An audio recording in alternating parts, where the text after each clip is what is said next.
This is TWiT. Karen Howe is the author of a book that is getting a lot of attention called Empire of AI. You may have read her articles about OpenAI in the MIT Technology Review, where she is a senior editor covering AI. Formerly, I guess, a senior editor. Yeah. Yeah. She's too busy now to have a job. Anyway. Leo. No, her job is, the book. Anyway, Karen, That's it's true. great to have you. Welcome to Intelligent Machines. Thank you so much for having me, and thank you so much for doing this. All three. Well, every day. we're very excited because all three of us have read the book and have learned a lot about what is a surprisingly secretive organization. How did you get in the first place? Yeah, I mean, back when I first profiled OpenAI, I embedded within the company for 3 days in 2019 and then published the profile in 2020. They invited me in because they were quite different than they are now, in that they were still trying to hold on to their original conception as a nonprofit and trying to project transparency. And so I, at the time, was really curious to just understand what they were working on and what was going on, because there were a series of changes that were happening in 2019 that piqued my interest. One of them being that they had just developed GPT-2 a couple generations before ChatGPT. Sam Altman just officially became CEO and they got $1 billion from Microsoft. And I just told OpenAI, it feels like there's a lot going on, and you might want to consider reintroducing yourself to the public. And I think MIT Tech Review could be a really great publication for doing so, because we focus a lot on what you focus on, which is the fundamental research that's happening within the field. So we can talk more in depth about some of the scientific and technical concepts that you're working on. And they really liked that idea, so they brought me in. And They changed their mind instantly, didn't they? They didn't change it instantly, but almost instantly regretted it. They had security guards kind of playing relay and doing interference while you were there. They did. Yeah. So I learned while I was reporting the book, not when I was reporting the profile, that my face was given to the security guard as like look out for this person and make sure this he does not pesky come journalist will be unannounced. poking around. This is during your 3-day embedding? Which was during my, so I was actually really surprised in hindsight that they were already nervous at that early, because I didn't really know what I was going to write about. Like, I was sort of just coming into the org really open-minded, thinking, let me just ask them lots of questions about what they think they're doing and try and see what's interesting. But apparently, I don't know what I did that kind of set off their concerns so early that made them give the security guard my face. But you one were of the things I insufficiently think reverent. Perhaps. One of the things I think is very interesting and that you do really well in the book is kind of show how there is this disconnect that is now fairly obvious now, but there's been this disconnect from the start with OpenAI between how they positioned the company to the public and how they acted in private. And I feel like one of the scenes you recount in the book, like during those 3 days you were embedded in 2019, is you just, like you just said, trying to ask the executives questions about how they view the company. And they seem to even kind of, fumble is the wrong word, but they had a hard time articulating that's a pretty good word. Yeah, fumble. I mean, I remember, so I didn't actually write this in the book, but when I was re-listening to my interviews from that time to write the book, I'd forgotten that one of the first questions that I asked Greg Brockman, he paused for around 10 seconds. And it was a really basic question. I was like, I think I just asked, why are you spending billions of dollars building AGI? And then he gave me an answer. And then I was like, I don't fully know if that answered the question. Could you maybe say it a different way? And then he paused for like 10 seconds. And then Ilya went, I'll take this one.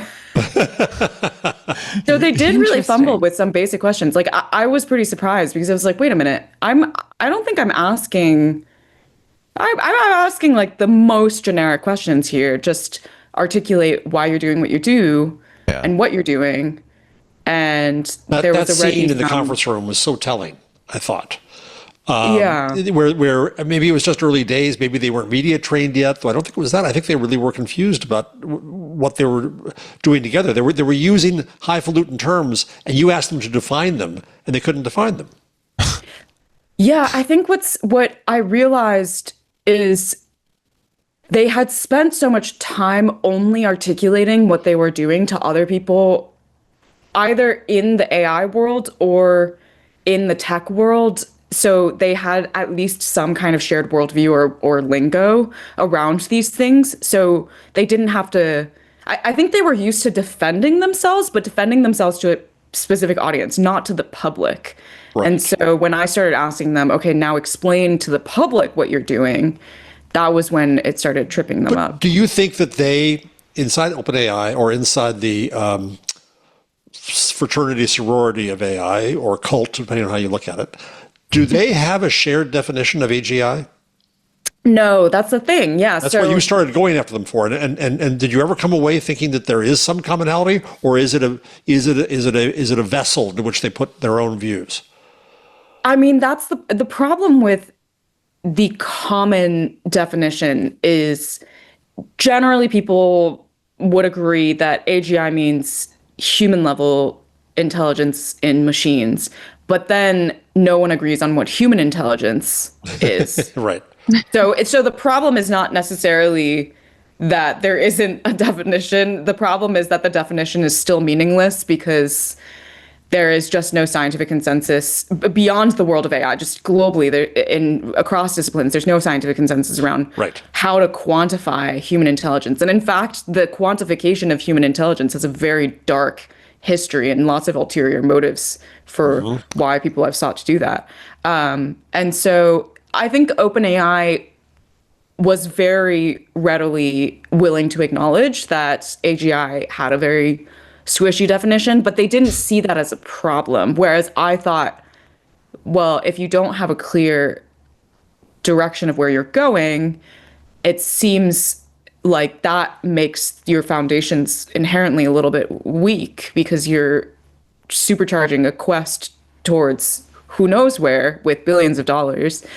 And to your point, it did become a vessel for people's own projections, systems of belief, because different people thought that human intelligence meant different things and that it would manifest in different ways, and its implications arriving at AGI would have fundamentally different implications for the world. And that's why through the course of OpenAI's history, there's just been so much infighting because different ideological camps develop, splintering over these definitions, and then they start, biting at each other's heads, trying to get the company to go one way or another based on their views. You arrived at a really seminal point. I mean, you arrived as the company. They've gone through many changes. They're still going through changes, but they had, originally formed. Sam Altman partnered with Elon Musk to kind of develop AI in an open fashion, so that Microsoft and Google, mostly Google, wouldn't have dominance in the field. But by the time you got there, as you say, they raised a lot of money from Microsoft. Suddenly, they still don't have a really credible product. Even you talk about the demos that they did of the early GPTs and how trivial they were and how unimpressed people were. And Bill Gates was funny. What is this? But it was already starting to change. As you say, Sam had become CEO. They had raised money. They realized it was going to be a much more expensive process. They were at the point where they were starting to think differently about what they were doing. Would you say that's true? This is interesting. So I have sort of changed my views about whether they evolved or whether actually they kind of stayed the same in terms of what they were doing. So initially I felt, okay, they're a nonprofit. They were trying to be more transparent, more collaborative. And then there was this shift, this inflection point when they suddenly get money and it starts moving them more in a profit-oriented direction. But now in hindsight, it was quite clear when they started that they wanted it to be a nonprofit, not necessarily just out of altruism, but still out of ego of we want to signal to the world that we're the good guys. Right. And we're going to continue on this quest to reshape and remold this technology. And so there was always this egotistical element to it, and there was this deep-seated desire of we need to get to where we're going first, wherever that is, in order to have some kind of field or industry defining impact, because they very much exist in an ecosystem and a belief system of winner takes all. That's just like how Silicon Valley operates.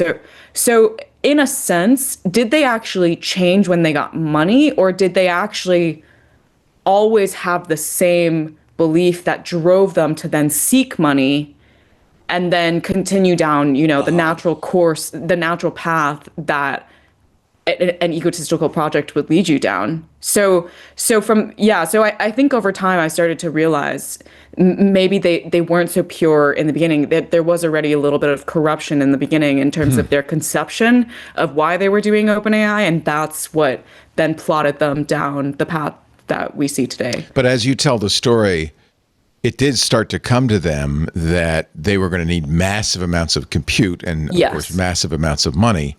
So they didn't know that from the beginning, or did they? That's true. So they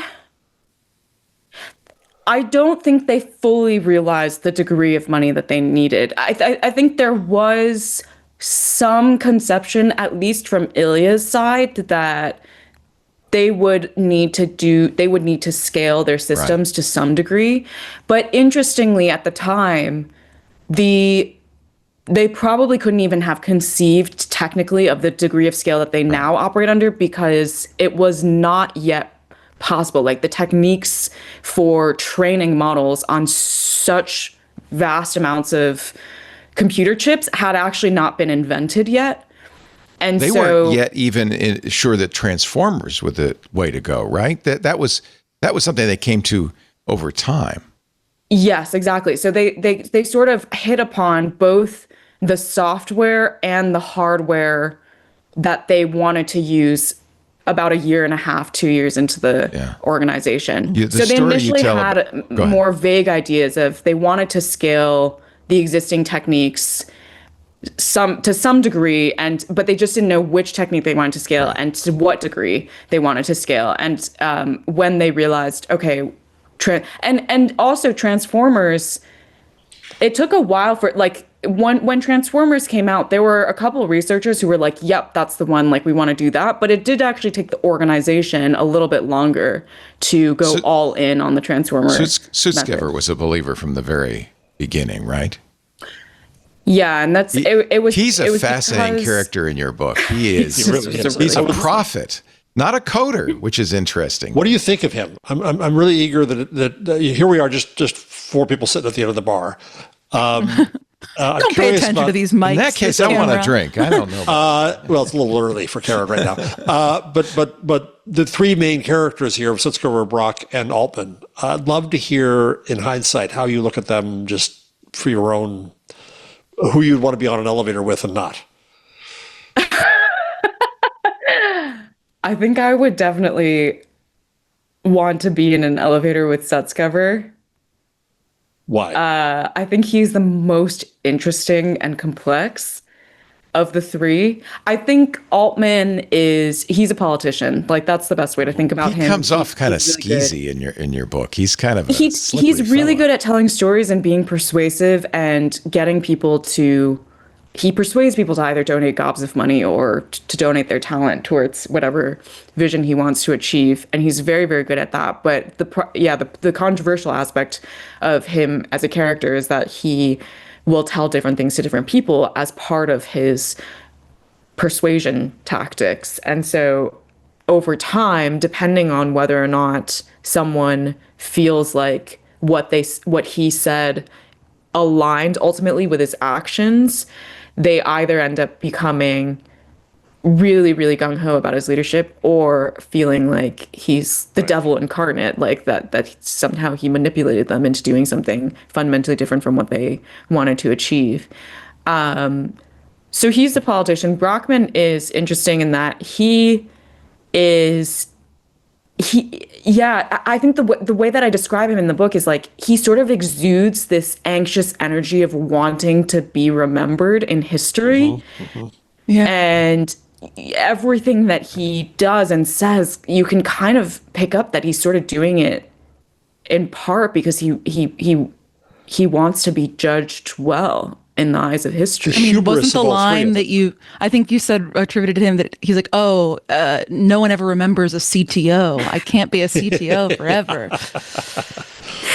Yeah, he says at this retreat in Tahoe, name a famous CTO, and people sort of fail to do it. Other than like Steve Wozniak, people sort of fail to do it. And then he proves the point that he was trying to make, like no one remembers the CTO. And then like a year later, he switches from CTO to the president of the company. Let me ask the question another way. If you had a friend who was going to work at OpenAI and could report in the time when they were all there, and could report to any one of the three, whom should they report to? Who's a good boss or mentor? I would still say Sutskever. Bill Sutskever. Oh, interesting.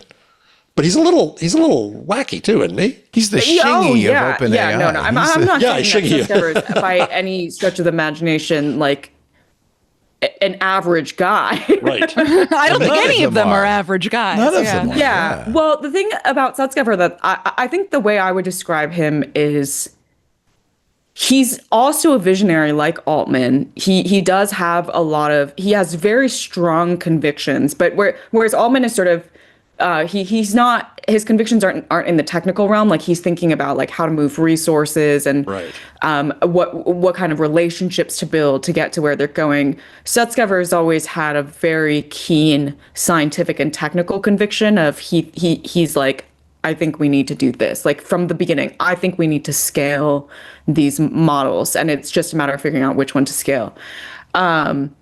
So he has that kind of visionary aspect, and he's highly cerebral. And like many highly cerebral people, he's also a highly emotional person without realizing that he's highly emotional. Like he thinks that he actually makes decisions purely rationally, but actually he probably makes decisions almost entirely emotionally. He's a first principles kind of guy. Yeah, that's the way that I would describe it. So he often exists almost in a realm, in an intellectual realm that seems a little bit detached from reality. Like he's just like constantly thinking in his mind about different future possibilities and then trying to implement it in his scientific work. But when I interviewed people about, these three people and who was the best leader / manager, people would pretty universally say Sutskever. If they had to pick, they would have to pick Sutskever because Altman he's a terrible manager. And Altman has said himself, he's not a manager. Yeah. He is just the visionary. He's good at getting people, pointing to a direction and getting people to move there, but he cannot operationalize things. And you can see that with the way that OpenAI has been changing leadership recently. Like he installed a new CEO of applications, or OpenAI installed a new CEO of applications that's doing the actual operationalization, whereas Altman is continuing to do the fundraising. Right. And Brockman is also terrible manager. Like he's very bad at working with other people. He's very much a solo coder. And the way people described him was he kind of, going back to like, he has this anxious energy of wanting to prove himself in the eyes of history. He will just like relentlessly code and run towards a specific goalpost that you give him, but he won't look up from the coding to see if the goalpost has changed, whether they need to reevaluate where they're going. And people burn out when they work with him because they'll go to sleep and wake up and the entire code base has changed because Brockman has stayed up all night coding. One of those. And no one knows, people can't they just can't keep up with like what he's doing. So it's just kind of impossible to work with him in general, not just work for him, which is why Brockman hasn't had reports at OpenAI since like maybe 2 years into the company. So then that just leaves Sutskever. We're talking to Karen Howe. She's the author of a new book that just came out in the spring, but it is a huge bestseller called Empire of AI: Dreams and Nightmares in Sam Altman's OpenAI. And I didn't mention this, but Ms. Howe graduated from MIT with a master's in mechanical engineering. She coded at one of the first bachelors. All right. BS. It's MIT. Right. It's MIT. You round up from MIT. You round up. It's a master's anywhere else. Also, and was an engineer at one of the first Google X companies. So she's got a strong technical background as well as being an excellent writer. And it is a fascinating book.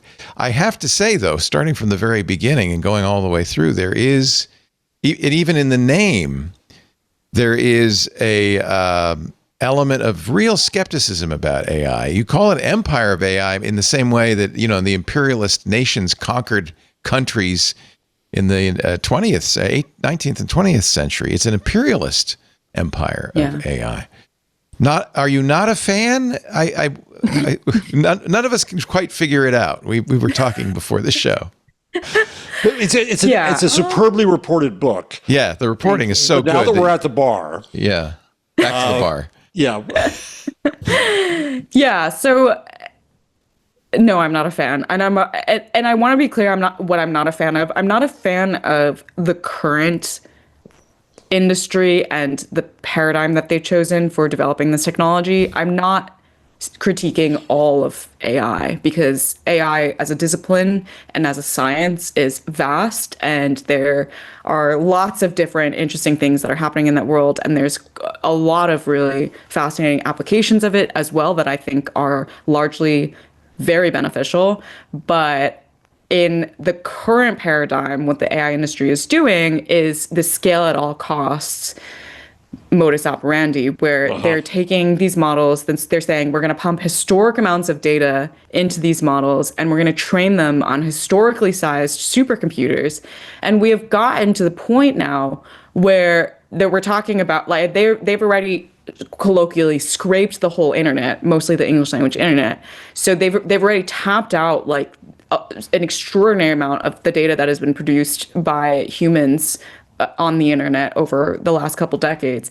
And they are now talking about building supercomputers the size of Manhattan that could potentially use the energy draw of all of Manhattan. So that is what I'm critical of. And that's what I call imperial like behavior. Is they're seizing resources that are not their own. They're literally starting to seize land all around the world to build these data centers and supercomputers.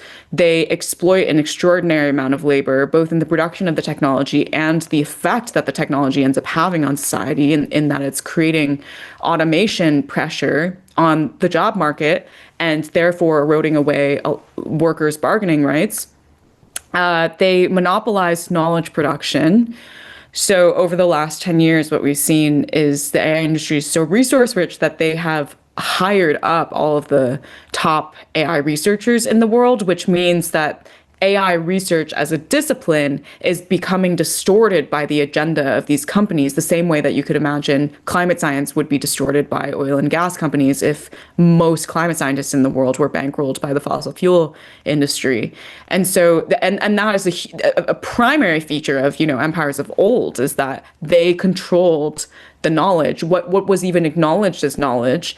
And the point was always to produce only the knowledge that continued to fortify the imperial expansion, not to undermine the empire.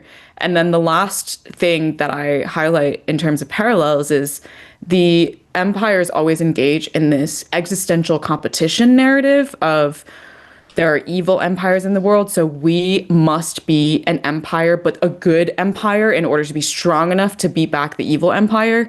And they quite literally engage in some of the, old religious rhetoric that was used in empire competition as well, of as the good empire, we're bringing progress and modernity to all of humanity. So if we win, humanity gets to go to heaven. But if we lose and the evil empire wins, humanity goes to hell. And like that's like they are literally using that kind of terminology, and it can't get more on the nose than that.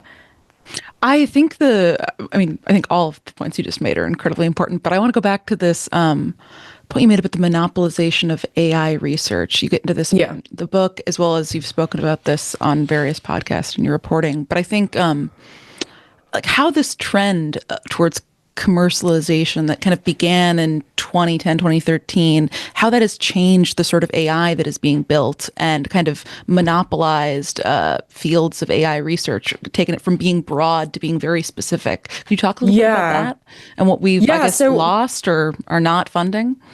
When I started covering AI in 2017, 2018, there was so much interesting research that was happening in the field. And even then, people were already complaining that the diversity of research ideas had shrunk because way back, there were, two dominant approaches, the data-driven deep learning approach, and then the symbolic-driven old-fashioned AI approach of encoding information in databases. And that branch, the symbolic branch, was already kind of dying on the vine, and most people were glomming onto the deep learning branch. So there was already some sadness within the fields that of the two major branches, one had almost entirely atrophied, and there was already a narrowing in the field and its focus. But within deep learning, there was so much fascinating stuff happening. Like there was research around how to build deep learning systems that actually used teeny tiny amounts of data or teeny tiny amounts of computational resources, or like that neurosymbolic approaches that were trying to resuscitate some of the old symbolic approaches and combine them with deep learning approaches.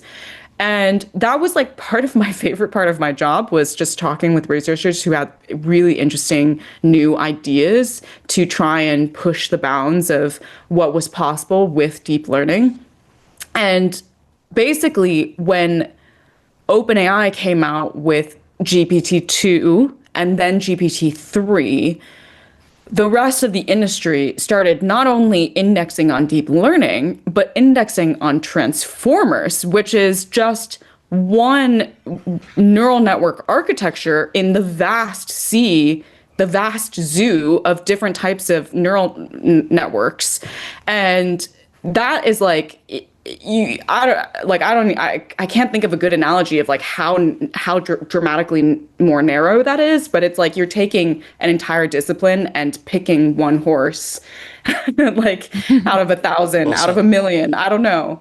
And basically after that, because all the researchers were moving out of academia and working at these companies, everyone was only working with transformers, and everyone was only trying to, like, their research has diminished down to how do we optimize the transformer? How do we get this transformer to do just a little bit more with a little bit more data or a little bit more compute?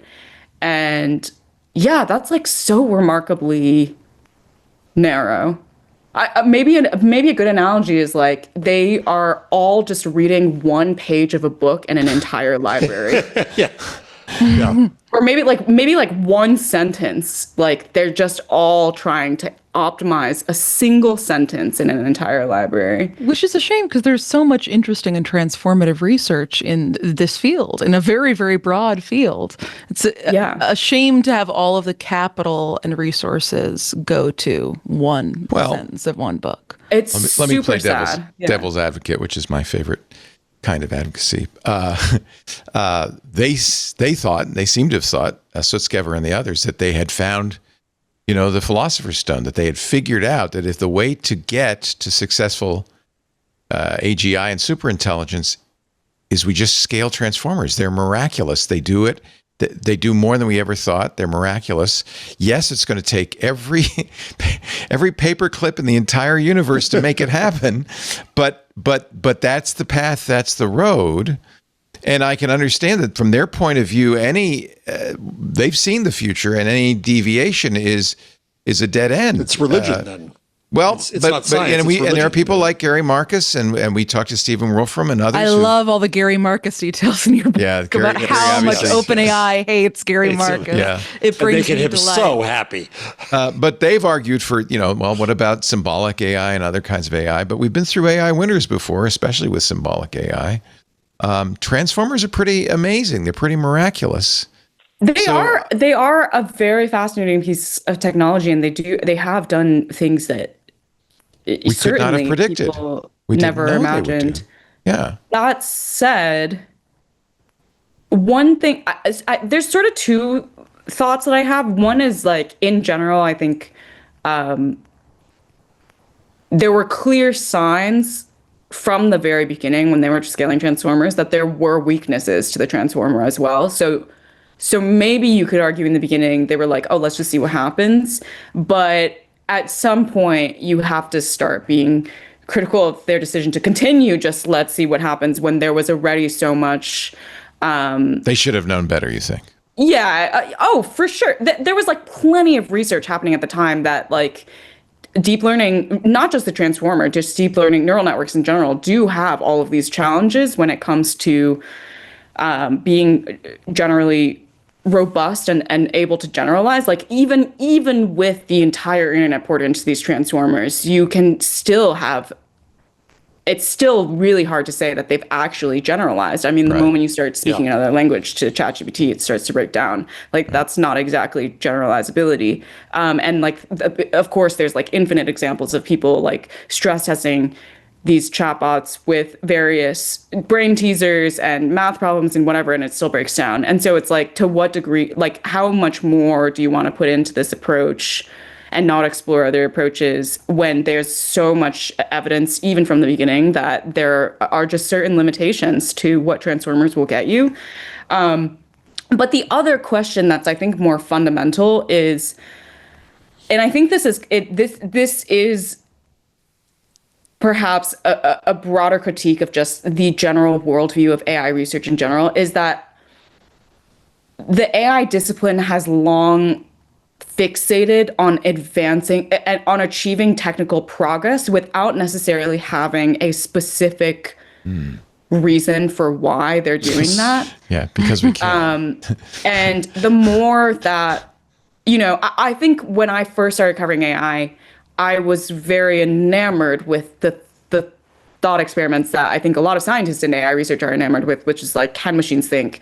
Right. Can we really, it would just be remarkable from a scientific and technical achievement if you could actually recreate intelligence in computers. But the more that I've covered it and the more that I've watched the industry play out the way that it has, the more I've felt that actually these aggressive moves by the industry to just continue trying to advance AI with blinkers on for what it's actually doing to the world is actually kind of derivative of this mentality of let's just keep pushing for pure science rather than actually like pushing for innovation for humanity, like actually looking at what are the challenges we need to solve and being more targeted about how to develop AI to tackle those types of problems. And so, yeah, that's my other, I guess, response to like,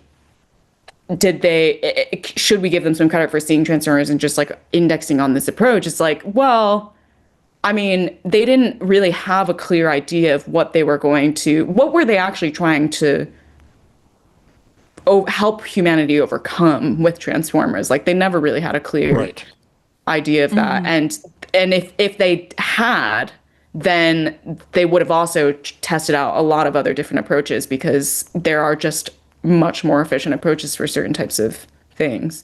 So I think let me just follow up, and then you guys. When you were at the Wall Street Journal, you covered China. You're in China you're in Hong Kong right now, and of course that's the straw man that they're all using to say, well, we've got to do this because if we don't, the Chinese are going to eat our lunch. Is that true? Yeah, well, I mean, yeah. So what I was saying about the existential competition between good versus evil empires, yeah. So China is conceived of as the evil empire in this narrative. And what I always say is, I mean, literally look at the track record that this argument has gotten us.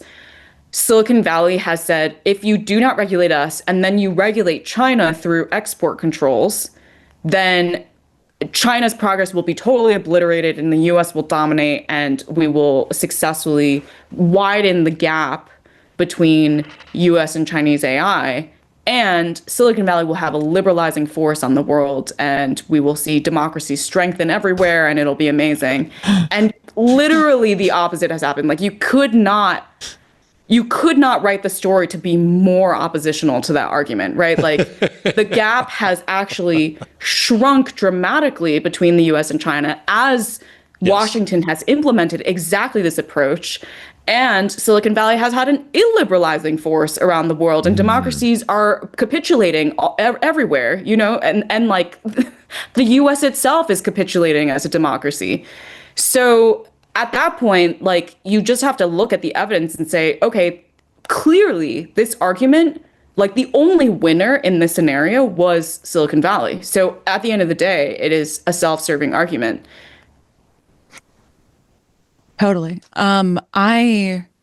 I read a lot of books, tech journalism books based on my job or just keeping abreast of the general industry. And most of them are not very good, is what I've realized. Or I guess a lot of them are fine or good. And I was astounded by, just how fantastic on every level your book was. And I was talking to Leo and Jeff before the show, and I feel like one of the things that always sticks out to me when you read like a really well done journalism book is you are quite adept at showing rather than telling throughout the book, and of like complicated details and factors, and kind of weaving it all in through your narrative based on reporting. And I do think this is one of the reasons why, some context for listeners, is around the time that Karen's book came out, a number of other OpenAI books came out. I don't know if were there two others at the exact same time, or was it three? Do you recall, Karen? There was one on the same day. Yeah. There was one on the same day, and there was like a couple of other, like, then there was also Sam Altman tweeting at the same. It was kind of a crowded field, but Karen's immediately stood out from the pack. My own small anecdote. I remember like the week I think it came out, I was trying to get a copy at my bookstore, and I like asked the person at the front desk in a bookstore here in New York, and they were like, "Oh no, that's sold out. Everybody's coming in for it." And I think it's because you did such a great job reporting this out, and then also reporting out the sort of details and scenes to really tell this story and to really show it too. What could you talk us through a little bit of what your reporting process was like for this and how you got so many in the room details? Yeah. First of all, thank you. I really appreciate it, because I was actually quite conflicted while I was writing it, like how much I should show versus tell. And sometimes I felt like I spent too much time showing rather than telling. And I was like, maybe people actually want me to just like say exactly what it is. It's the essential dilemma. I feel like you always hear from editors as a journalist. It's like, which one should I be doing? And they're always like, show. And you're like, I don't know. Don't you just want them to hear the thing? Yeah, just like get the message. Yeah. And like some people have mentioned that my book is like really long. It's really long. And like part of it is because I spend so much time showing rather than telling. But I appreciate that you appreciated that. Yeah, in terms of the reporting process, I basically so when I first started working on the book, Sam Altman had not yet been fired and rehired. I did not know that was going to happen. And when it did, it fundamentally changed my conception of the book. Yeah. So before that happened, I was actually not really planning on focusing on a lot of insider details within the company. I wanted to use OpenAI as a main character, just like externally looking at like what they had done and the ripple effects that it had on industry based on the reporting that I had already done, and maybe have just like a couple insider moments like when I was at the company and what I learned when I was there and so on. But then once the board crisis happened, it totally changed my reporting plan, and I realized that I actually just needed to report out the full inside story of what had happened and ultimately what had led to that point. That was your scoop. No one else has covered that so well. That was really the big scoop. Yeah. And so I basically just made a giant spreadsheet of everyone that had ever worked at OpenAI. And I just started cold contacting as many of them as possible. Hundreds of interviews. Yeah. And initially I thought that no one would respond to me because I had sort of been marked from the very beginning by OpenAI as like the We journalist have you your never picture, talk to. Ms. Howe. Yeah. And it turned out that actually a lot of people were really interested in talking to me for precisely that reason. Because many people, so the company executives, or I guess the official company position on my MIT Tech Review profile was that it was horrible. It completely misrepresented the organization. I had an agenda. And many of the people that I interviewed were like, oh, the reason why I picked up your call is because I really liked your profile. I thought it was super accurate. Yeah. And so they And the company kind of made the mistake of sending out an email about your piece, which I feel like always does more harm than good, despite the fact that sorry. They had sent out multiple emails. So Sam wasn't the only one that emailed and suddenly made everyone aware. There were actually multiple emails when I came. They were like, she's coming, like, be on your best behavior. And then there was another email right before my piece published being like, the piece is coming out tomorrow. We think it'll be a good one. There might be some things that we don't like. And then there was Sam's email after being like, this was bad. Wow. So you were very present. I mean, it was a great intro for all of the employees of OpenAI to you. Yeah, it is true. So there were a number of employees that were like, oh, yeah, I know you. Like, I would be happy to talk to you because I think you will do a really good job of accurately portraying this organization and getting beyond what the company narrative is. A lot of the people who talked to me were quite concerned about making sure that the record of what happened was not being portrayed the way that the official company narrative wanted it to be portrayed, because they were like, that's just not reality, and they wanted to have some more high fidelity version that existed as the historical record. And interestingly, you know, like, a lot of people also were driven to talk because they felt that they had witnessed history. So there was an element of hubris in it as well, of like, and many of them had actually taken detailed notes during their time at OpenAI, because they would talk to one another being like, we think we're witnessing history. We should probably document what we're seeing, which is part of the reason also why I was able to get so many like scenic details and things that people said, because there were people who pulled out their notes from all of these different meetings. Wow. And God bless them. Yeah. And so I want to second Paris. It's a superbly reported book and really impressive. I'm curious. I have one more question, but I'm going to cheat and make it a two-parter. I'm very curious what you thought as ChatGPT 5 was coming out, knowing all that you know about the company and how that was handled. And the second part of that is that there are some who are saying there's a pullback even from Altman. Less emphasis on AGI, less emphasis on the mystical future. And so I'm curious, first, what your thoughts were at a tactical level about the ChatGPT 5 release, and second, whether you buy AGI.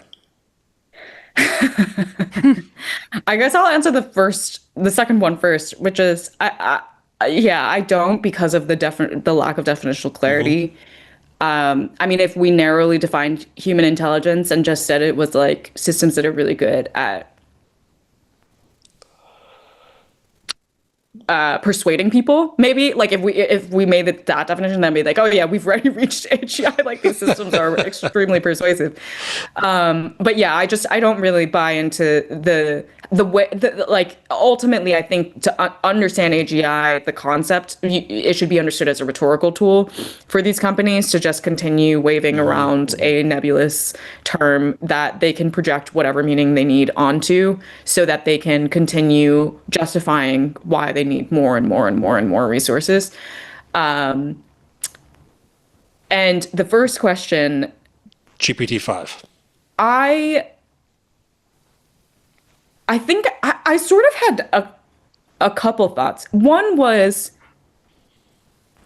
I wondered whether it would actually come out because GPT-5's development has been so troubled within the company that I was like, maybe they actually scrapped the release because it's just not meeting the bar. And the other thing that I thought was, if it does come out, I wonder what kinds of demos they're going to do to try and really make a splash, because OpenAI is sort of the master of splashy demos. That's their entire history has been about figuring out how to engineer the most impressive demo based on faulty technology. And yeah, when it came out and it wasn't received very well, I wasn't surprised because there had been so much concern already within the organization that they were running out of rope when it came to their specific scaling paradigm. Interesting. We've been talking to Karen Howe. She's the author of a book, came out this spring, but it is still a bestseller called, it's very hot, Empire of AI. It is, of course, a history of OpenAI and fascinating, lots of fascinating details. But it also has a moral to tell, a story to tell. In fact, I'm going to quote you from the essay you wrote this spring in the New York Times. This last paragraph, I think, kind of puts a ribbon on it. AI tools, Karen wrote, that help everyone cannot arise from a vision of development that demands the capitulation of a majority to the self-serving agenda of a few. Transitioning to a more equitable and sustainable AI future won't be easy. It will require everyone, journalists, civil society, researchers, policymakers, citizens, to push back against the tech giants, produce thoughtful government regulation wherever possible, and invest in more smaller-scale AI technologies. When people rise, empires fall. And I don't know if I'm putting words in your mouth, but you wrote them, so I guess it's fair to do that. Karen, thank you so much for your time. I really appreciate it. I know you're about to continue a murderous schedule of tour dates. In fact, if people want to know where you can see Ms. Howe speak, go to her website, KarenHowe.com, and you'll be amazed. KarenDHowe.com. Sorry, let's put the D in there. Karen D. Howe. Some other Karen Howe has the other one. I know. Dang that. How rude of her. Yeah. Karen D. Howe. Karen Howe. No, KarenDHowe.com. You can see all the places she's going to be. Go see her. Buy tickets. Buy the book. And read the book, because I think it is an important story for us all to understand much better. Thank you, Karen D. Howe, for joining us on Intelligent Machines. Thank you so much for having me. Really appreciate it. Hey, I hope you enjoyed this highlight from Intelligent Machines. You know, we do the show every Wednesday. You can watch us do it live. Or, as they say, like and subscribe. There's a link down below. Thanks.